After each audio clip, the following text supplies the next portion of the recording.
মাওলা আমি এমন একটা কাট্টা জাহেল ছিলাম, আমি মানুষকে বুঝাইতাম অহিংসা পধর্ম, হিংসা পতনের মূল, হিংসা করা যাবে না, হিংসাকারীর জন্য হইল নরক।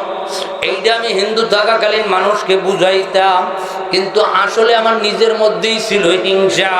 কারণ আমি জীবনে কোনোদিন হিন্দু থাকাকালীন অবস্থায় মুসলমানের চেহারার দিকে তাকাইতাম না, কারণ মুসলমানের চেহারার দিকে তাকাইলে আমার অপবিত্র হয়ে যাব, তারা গোমাংস ভক্ষণ করে। এত বড় একটা হিংসা ছিল আমার মধ্যে। আমি মুসলমান দেখলে সান্না করিয়া খানাও খাইতাম না। আল্লাহ কয় সবুর কর এই ব্রাহ্মণ, আমি আল্লাহ যত বড়, আমি আল্লাহর ক্ষমতাও তত বড়। আমি আল্লাহ বড় আদর করে, বড় মায়া করে, বড় মহাব্বত করে, বড় ইজ্জত করে, আমি বড় সম্মানী করে। আমি আল্লাহ দুটা জাত বানাইছি। কয়টা জাত? জোরে কর, কয়টা জাত? এই আয়াতটা শুনছিলাম হিন্দু থাকাকালীন অবস্থা। যখন আমি রাস্তায় দিয়ে এরকম স্কুলে যাইতেছি, হঠাৎ করে একদিন আমার গাড়ি বন্ধ হয়ে গেছে। মুসলমানের ঘরের ধারে যাওয়ার পরে ঘরটা একেবারে ঠিক এই মাদ্রাসার মতন বেহাটেয়া ভাঙ্গা ছিল, মাটির দেওয়ালে, গরিবের ঘর।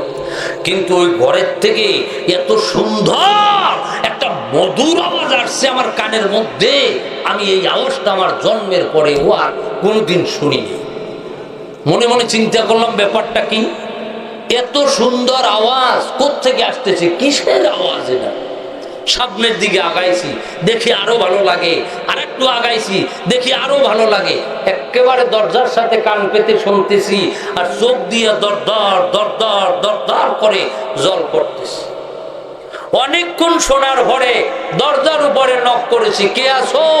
দরজা খোলো। আল্লাহর বান্দায় দরজা খুলছে। তখন জমিদার আমি ছিলাম, জমিদারে বোধারে হাত জোর করিয়ে যাওয়া লাগবে, পিছবিলে আওয়া লাগবে। এই প্রথাটা এখনো বর্তমানে বাংলাদেশে আছে, আসেনি? একদল হিন্দেলিয়া মাখরা পীর আছে। কি মাখরা? কথা কয় না, নমুরিয়া পীর। নমুরিয়া পীর কি পীর? আরে কথা কয় না জবানে। হ্যাঁ, কোথারে গেলে হাত জোর করিয়ে যাওয়া লাগে, পিছবিলে আওয়া লাগে। নবীর দ্বারেই যদি হাত জোর করিয়ে না যাওয়া লাগে, পীরের দ্বারে যদি হাত জোর করিয়ে যাওয়া লাগে, ওটা কোরআন হাদিসের পীর না, ওটা হিন্দেলিয়া মাকড়া পীর। ঠিক কিনা? যদি কোনো মুক্তি দাও তাই উঠতে আও। কারণ নবীর দ্বারে মাথা নত করতে দেয় না, পীরের দ্বারে মাথা নত করবি কেন? মদিনায় গেছেন না? এখানে হাজী সাহেবের আছেন না? আসেননি? থাকলে আলহামদুলিল্লাহ, না আলহামদুলিল্লাহ আছে।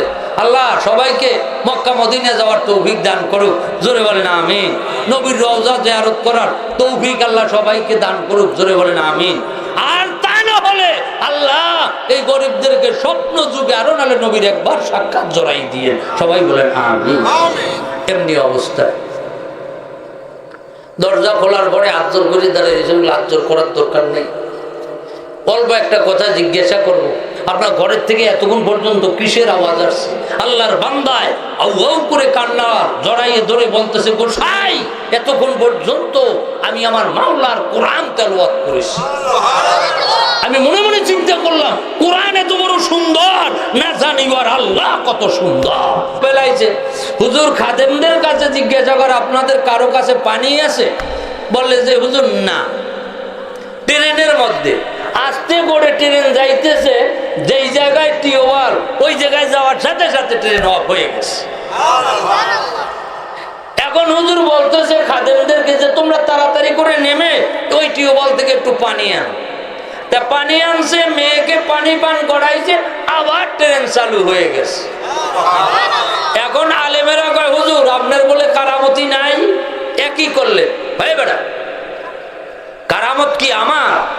কারামত থাকলে ওই মাইয়ার, কারণ পানি তীরায় ধরছে মাইয়ার। কারামত থাকলে ওই মাইয়ার আছে, কারামতি আমার না।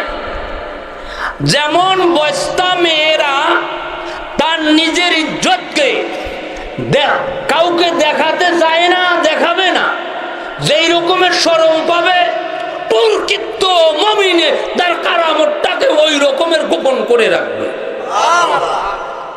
তার কারামতের প্রচার করা লাগবে না।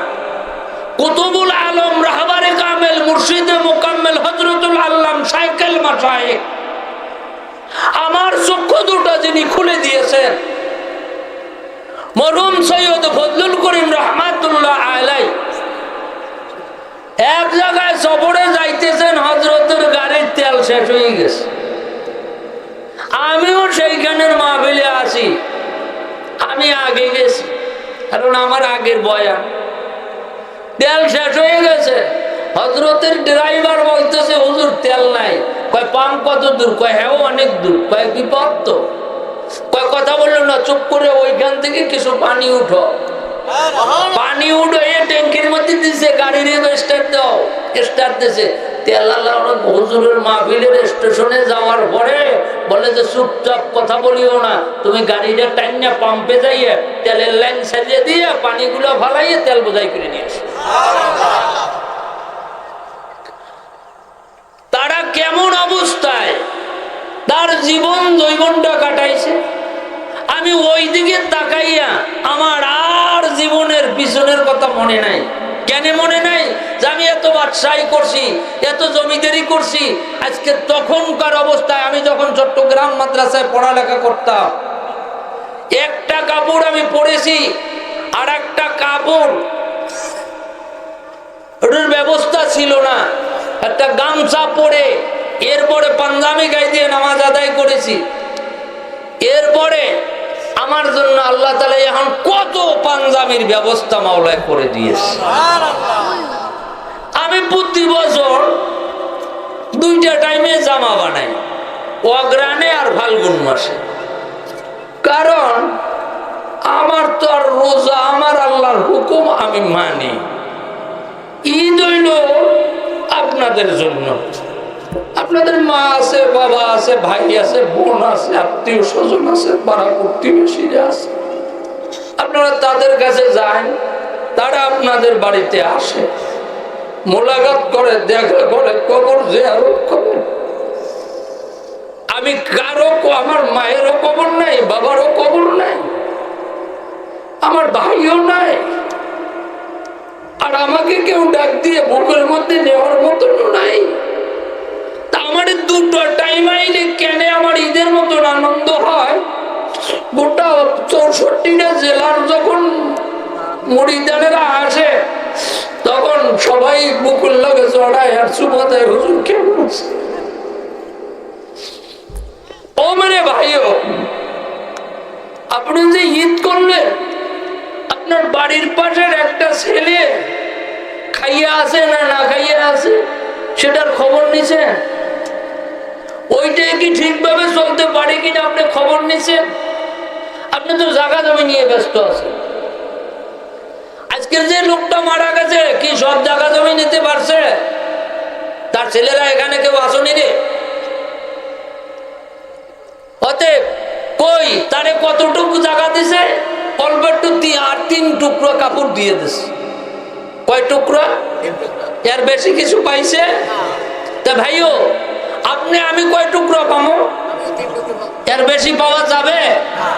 যদি না যায়, আজকের আপনাকে ফাও 2টা দেবেন, আমি ধরবো। আজকের ওই যে নিয়ত করবেন আমরা কোরআনের সাথে লাগিয়ে থাকবো, কোরআন আমাদের বুকে রাখবো, মাদ্রাসার সাথে আমরা জড়াইয়ে থাকবো। ইনশাল্লাহ রাজি আছি না? কারা কারা রাজি কোরআন বুকে জড়াইয়ে রাখতে, কোরআনের সাথে মিল্লে থাকতে? সবাই রাজি কিনা? কই আটটা লারা দেন, আল্লাহ কই ডাক দেন, জোরে বলেন আল্লাহ। আমি ওয়াদা করলাম কোরআনের সাথে লেগে থাকবো, মাদ্রাসার সাথে লেগে থাকবো। জোরে বলেন আমিন। লাগিয়ে থাকলে কি হইবে? যেমন আতরের দোকানে গেলে আতরের গন্ধ আসে, ঠিক কিনা? কথা কান ঠিক কিনা? আর যদি ময়লার কাছে যায় তা ময়লার গন্ধ পাওয়া যায়, ঠিক না ভাই? যদি কোরআনের সাথে সম্পর্ক রাখতে পারে তাহলে আপনার কি ফায়দা? আল্লাহ পাক রব্বুল আলামিন কোরআনুল কারীমের মধ্যে বলে কুনু মা'আস সাদিকিন। এই যে মুফতি সাহেব আয়াত কয়ে গেছিল, তোমরা সাদিকিন কারা? যারা আল্লাহর বন্ধু। আল্লাহর বন্ধু কারা? আল ওয়ারাসাতুল আম্বিয়া, যারা রাসূলের ওয়ারিস। রাসূলের ওয়ারিস কারা? যার মধ্যে দ্বীন আছে, যার মধ্যে ইসলাম আছে, যার মধ্যে কোরআন আছে, যার মধ্যে কোরআনের আমল আছে, যার আমলে সলে হয়ে গেছে, যার সাথে মাওলার সাথে সম্পর্ক হয়ে গেছে, তিনি হলেন মুমিন, তিনি হইল আল্লাহর সাদিক বান্দা। ওই সমস্ত বান্দাদের সোহবাত এখতিয়ার কামনা কর। কি হবে ফায়দাটা? একজন মুমিনের সাথে থাকলে একজন মুমিন হওয়া যায়, উকিলের লগে থাকলে ওকলাতি বুদ্ধি জানা যায়, ঠিক কিনা? কারণ ফ্যাসিস্ট সরকারের আমলে আমারে 18টা মামলা দিছিল। এই 18টা মামলা খাইছিলাম আমি। এর মধ্যে আমি কিছু জানি না, কবে পুলিশের গাড়িতে আগুন দিয়েছে, কবে থানায় আগুন দিয়েছে, এত জানি না। আমি কেবল রংপুর দিয়ে মাহফিলে আইছি, ইসলামিক আন্দোলন অফিসে ঢুকবো, গোটা বাংলাদেশে হরতাল দিয়েছে, এই খালি অ্যারেস্ট করছে। যাক ভালো, মাশাআল্লাহ। তাই আমি বলেছি, আল্লাহ মাবুদ গো, তোমার হাবিব যদি আমারে কালিমা পড়াইয়া থাকে, আর আমি যদি তার হাতে কালিমা পড়ে মুসলমান হয়ে থাকি, আর ফজলুল করিমের হাতে যদি মুরিদ হয়ে থাকি, আমার যদি মিথ্যা মামলায় দিয়া আল্লাহ আমারে ভোগায়, আল্লাহ তুমি তার বিচার করো। আমি উকিল মুকিল ধরি নেই, বিনা উকিলে। একদিন আমি বললাম, আপনার উকিল কই? আমি বললাম, আমার ওয়ারিসই নেই, উকিল ধরবে কেটা? আমার বউ নাই, গোলা নাই, মাইয়া নাই, নাতি নাই, ঘর নাই, বাড়ি নেই, আমার জন্য উকিল কে ধরবে? এমন কেউ নাই। তখন আমার পক্ষে জজ হুকুম দিয়েছে সরকারি পিপি খাড়া করার জন্য। তখন সরকারি পিপি ঘেরাইছে, পিপি ঘেরাই মুখ করছে। হারামজাদার একটা নমো আসলে আইও গেছে, উঠতেই কয় না মুসলিম হুজুরের রিমেন্ড চাই। কারণ রিমেন্ডও না মঞ্জুর, জামিনও না মঞ্জুর। আবার জেলখানায় যে কত একটা শান্তি ছিল। 1 মাস 17 দিন ছিলাম, যদি আর 1 মাস থাকতাম তয়ার পাও দিয়ে আড়াই লাগছে না। ওখানে গেলে এমন একটা অবস্থা হয়, একেবারে ডাইরেক্ট মাওলার সাথে মিলিয়ে যাওয়া যায়। 70,000 নূরের পর্দা থাকে না, ডাইরেক্ট উঠে দেওয়া হয়। উঠাইয়া মাওলায় নিজে টাইনা বান্দারে বুকে লগে লাগাইয়া দেয়। ওইখানে গেলে, জেলখানায় গেলে 2টা জিনিস হয়, একটা হয় মুমিন আর একটা হয় কমিন। একটা হইলে ভালো, যদি ভালো হয় তো একেবারে জন্মের ভালো, আর যদি খারাপ হয় তো এখন ঠাড়া বড়া খারাপ। কথা বুঝেন না? এই অবস্থার জেলখানা। যাই হোক, ওইটা যাবেন হয় না। পরের দিন উকিল মুখ করলো, আর আমি এই বললাম যে স্যার আমার একটু আবেদন আছে। কি আবেদন বলেন? অনুমতি দিলাম যে আমি বাংলাদেশের 64টা জেলায় 466টা থানায় সফর করি। এরপরে কোরআন সত্য না মিথ্যা এটা যাচাই করার জন্য বাংলাদেশের বাইরে 12টা রাষ্ট্রে আমি সফর করেছি। আপনি আমেরিকা সহ 12টা রাষ্ট্রে আমার তদন্ত নেবেন, আমি কোন সরকারের বিরুদ্ধে ওয়াজ করছি কিনা। এবং বাংলাদেশের 64টা জেলার মধ্যে আপনি যে কোনো থানায় আমার ব্যবস্থা নেবেন যে আমি কোন গভর্নমেন্ট বিরুদ্ধে ওয়াজ করছি কিনা। পর্দা করা কার হুকুম? জোরে করেন। এখন যদি আমনে সরকার না করেন তা আমনে দায়ুস না। কোরআন শরীফের 6666টা আয়াত, কয়টা আয়াত? 6666টা আয়াত। এর একটা আয়াতকে অস্বীকার করলে তিনি মুসলমান না কাফের? এই জোরে করেন। তাহলে যদি কোন সরকার পর্দা না করে তা সেটা মুসলমান না কাফের? আবার ওই এর একদল দালাল আলেম আছে, ওটা জান্নাতি মানুষ। তুই কি আল্লাহর লগে চুক্তি করিয়েছো? তোর আল্লাহ কইয়ে দিছে, এই দালালের বাচ্চা দালাল, তোর কাছে কি আল্লাহ ওহী নাযিল করছে যে অমুকে জান্নাতি মানুষ? হ্যাঁ, জান্নাতি না জাহান্নামী তার নমুনা হইল তার ফরজ তরফ হয়েছে কিনা। যদি ফরজ তরফ করে ইচ্ছাকৃত ভাবে ওটা তো জান্নাতে যাইতেই পারবে না। কি পারবে? একটা ওয়াজিব যদি তরফ করে তাহলেও সে জান্নাতে যাইতে পারবে না। তা আপনি কেমনি একজনের ফতুয়া দেন? হ্যাঁ, ফতুয়া দেওয়া যায়। এইখানে আপনারা যারা বসছেন তারা জান্নাতি, কারণ যেখানে কোরআনের আলোচনা হয় ওটা আর দুনিয়ার জায়গা থাকে না, ওটা জান্নাতের টুকরার একটা অংশ হয়ে যায়। তাই জান্নাতের বাগানে জান্নাতীরা আসে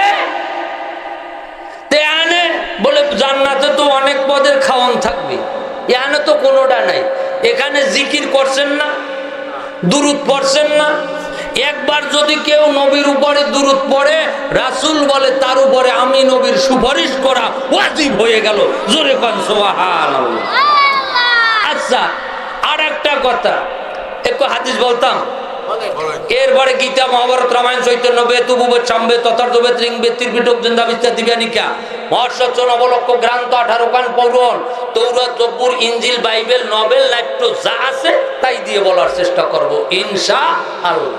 একটা কথার পরে এরপরে লোম গীতা। গীতায় কি আছে সেটা বুঝার দরকার আছে। গৌতম বৌদ্ধ কি কয় তাও বোঝার দরকার আছে। ইনজিলে কি কয় তাও বোঝার দরকার আছে। জব্বুর কিতাবে কি কয় তাও বোঝার দরকার আছে। প্রত্যেকটা জিনিস দেখা যাবে, বোঝা যাবে, কিন্তু আমল করতে পারবেন না। ওটার উপরে আমল করা, গীতা পড়তে পারবেন কিন্তু ওটার উপরে ঈমান আনা যাবে না। ওটার উপরে ঈমান আনা, ওটা বুঝের জন্য, ওটা কি লেখছে সত্য না মিথ্যা এটা বোঝার জন্য আপনি পড়তে পারবেন, কিন্তু ওটার উপরে আমল করা যাবে। ভাই মাইকে আসলো গলা ধরে গেছে, এইটাও ছাড়িয়ে দেন, কানে ফিরায় না, ঝরঝর করে না, কি জানি বিবাদ হয়েছে। সকলে একটু মহব্বতে দুরূদ শরীফ পড়েন। আল্লাহুম্মা সাল্লি আলা, জোরে জোরে একটু। কই গেলেন? এনাইলে এইটা ছাড়েন, গলার অবস্থা খারাপ করিয়া লাইছে, এত বয়ান করা সম্ভব না। অতএব যাই যে দুরূদ পড়ছেন একবার, কয়বার? নবীর সুপারিশ করা প্রত্যেকটা উম্মতের উপর ওয়াজিব হয়ে গেছে। সুবহানাল্লাহ। এই সুবহানাল্লাহ কওয়ার সাথে সাথে আসমান হইতে জমিন পর্যন্ত 500 বছরের রাস্তা, এতগুলো পরিমাণে নেক আল্লাহ তাআলা আপনার আমলনামায় দান করেন। এবং একবার সুবহানাল্লাহ বলার সাথে সাথে আল্লাহ তাআলা কত কিছু দেয়। তাফসীর করতে গেলে অনেক সময় লাগে, কইতে গেলে অনেক সময়, লম্বা সময় দরকার। আর ওয়াজে আনবেন হলো বড় হুজুর, আমার লান পেজ কি হুজুর আনলে সময় খাইয়া লাগবে, কারণ আমার কথা কইতে হলে সময় লাগে বেশি। আমি এদিক দিয়ে লইলে ওই দিকে যাই, ওই দিক দিয়ে লইলে ওই দিক দিয়ে যাই, ঘুরতে ঘুরতে ঘুরতে ঘুরতে আইয়ে একবার শেষকালে বিদায় নেই, তাতে সময় লাগে অনেক। আলে মানুষ তো এই জন্য। এখন জান্নাতি মানুষেরা জান্নাতে বাবা, তা জান্নাতি হইলেন কেমনে? আপনি যদি কোরআন না মানতেন, রাসূলকে না ভালোবাসতেন, তাহলে এই ময়দানে আসতেন না, ঠিক না ভাই? যারা রাসূলকে ভালোবাসছে, যারা কোরআনকে মহব্বত করছে, তারাই বাড়ি ছেড়ে এই জান্নাতের বাগানে আসছে। তাহলে বোঝা যায় এইরা জান্নাতি মানুষ। কারণ এরা এখন দোকানদারেরা তোদের সাউন্ড আজকে মাইকে আমার কানের মধ্যে এনে দেয়, পাউদর্শি রে বাবা, বেচা কিনা যা করছো ভালো, বরকত হইছে আলহামদুলিল্লাহ, চিল্লাস না।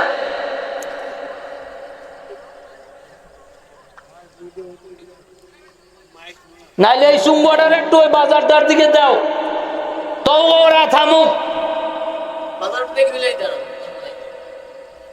ওদের কথাটা পর্যন্ত কানে ঢুকে যেতে কেমন মাইকের অবস্থা।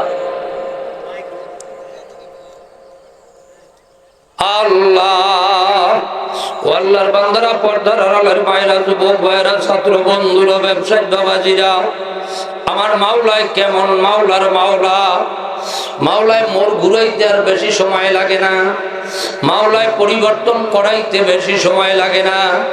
আপনারা তো গেল বছর অনেকেই আমার কিছু জীবনী শুনছিলেন, ভুল শুনতে পারেন নাই, আর আমিও বলতে পারি নাই। এবারও মনে হয় পুরোপুরি বলা সম্ভব হবে না, যেহেতু থোড়া কিছু আলোচনা করব, আমার টাইমও মনে হয় অতি নিকটবর্তী হয়ে আসছে। তার মধ্য দিয়ে আমি কিছু আলোচনা শোনাতে চেষ্টা করব। ও আল্লাহর বান্দারা, পর্দার আড়ালের মায়েরা, যুবক ভাইয়েরা, ছাত্র বন্ধুরা, ব্যবসায়ী বাবাজি, আমার মাওলায় কেমন, মাওলার মাওলা। আমি এমন একটা কাট্টা জাহেল ছিলাম, আমি মানুষকে বুঝাইতাম অহিংসা পধর্ম, হিংসা পতনের মূল, হিংসা করা যাবে না, হিংসাকারীর জন্য হইল নরক। এইটা আমি হিন্দু থাকাকালীন মানুষকে বুঝাইতাম, কিন্তু আসলে আমার নিজের মধ্যেই ছিল হিংসা। কারণ আমি জীবনে কোনোদিন হিন্দু থাকাকালীন অবস্থায় মুসলমানের চেহারার দিকে তাকাইতাম না, কারণ মুসলমানের চেহারার দিকে তাকাইলে আমার অপবিত্র হয়ে যাব। তারা গোমাংস ভক্ষণ করে, এত বড় একটা হিংসা ছিল আমার মধ্যে। আমি মুসলমান দেখলে সান্না করিয়া খানাও খাইতাম না। আল্লাহ কয় সবুর কর এই ব্রাহ্মণ, আমি আল্লাহ যত বড়, আমি আল্লাহর ক্ষমতাও তত বড়। আমি আল্লাহ বড় আদর করে, বড় মায়া করে, বড় মহাব্বত করে, বড় ইজ্জত করে, আমি বড় সম্মানী করে। আমি আল্লাহ দুটা জাত বানাইছি। কয়টা জাত? জোরে কর, কয়টা জাত? এই আয়াতটা শুনছিলাম হিন্দু থাকাকালীন অবস্থা। যখন আমি রাস্তায় দিয়ে এরকম স্কুলে যাইতেছি, হঠাৎ করে একদিন আমার গাড়ি বন্ধ হয়ে গেছে। মুসলমানের ঘরের ধারে যাওয়ার পরে ঘরটা একেবারে ঠিক এই মাদ্রাসার মতন বেহাটেয়া ভাঙ্গা ছিল, মাটির দেওয়ালে, গরিবের ঘর। কিন্তু ওই ঘরের থেকে এত সুন্দর একটা মধুর আওয়াজ আসছে আমার কানের মধ্যে, আমি এই আওয়াজটা আমার জন্মের পরে ও আর কোনোদিন শুনিনি। মনে মনে চিন্তা করলাম ব্যাপারটা কি, এত সুন্দর আওয়াজ কোত্থেকে আসতেছে, কিসের আওয়াজ এটা? সামনের দিকে আগাইছি, দেখি আরো ভালো লাগে, আর একটু আগাইছি, দেখি আরো ভালো লাগে। একেবারে দরজার সাথে কান পেতে শুনতেছি, আর চোখ দিয়ে দরদর দরদর দরদর করে জল পড়তেছি। অনেকক্ষণ শোনার পরে দরজার উপরে নক করেছি, কে আসো? দরজা খোলো। আল্লাহর বান্দায় দরজা খুলছে। তখন জমিদার আমি ছিলাম, জমিদারে বোধারে হাত জোর করিয়ে যাওয়া লাগবে, পিছবিলে আওয়া লাগবে। এই প্রথাটা এখনো বর্তমানে বাংলাদেশে আছে, আসেনি? একদল হিন্দেলিয়া মাখরা পীর আছে। কি মাখরা? কথা কয় না, নমুরিয়া পীর। নমুরিয়া পীর কি পীর? আরে কথা কয় না জবানে। হ্যাঁ, কোথারে গেলে হাত জোর করিয়ে যাওয়া লাগে, পিছবিলে আওয়া লাগে।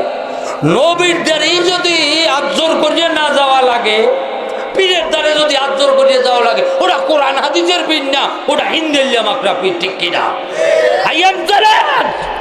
যদি কোনো মুক্তি দাও তাই উঠতে আও, কারণ নবীর দ্বারে মাথা নত করতে দেয় না, পীরের দ্বারে মাথা নত করবি কেন? মদিনায় গেছেন না? এখানে আজি সাহেবের আছেন না? আসেননি? থাকলে আলহামদুলিল্লাহ না? হ্যাঁ, আলহামদুলিল্লাহ আছে। আল্লাহ সবাইকে মক্কা মদিনা যাওয়ার তৌফিক দান করুক। জোরে বলেন আমিন। নবীর রওজা জিয়ারত করার তৌফিক আল্লাহ সবাইকে দান করুক। জোরে বলেন আমিন।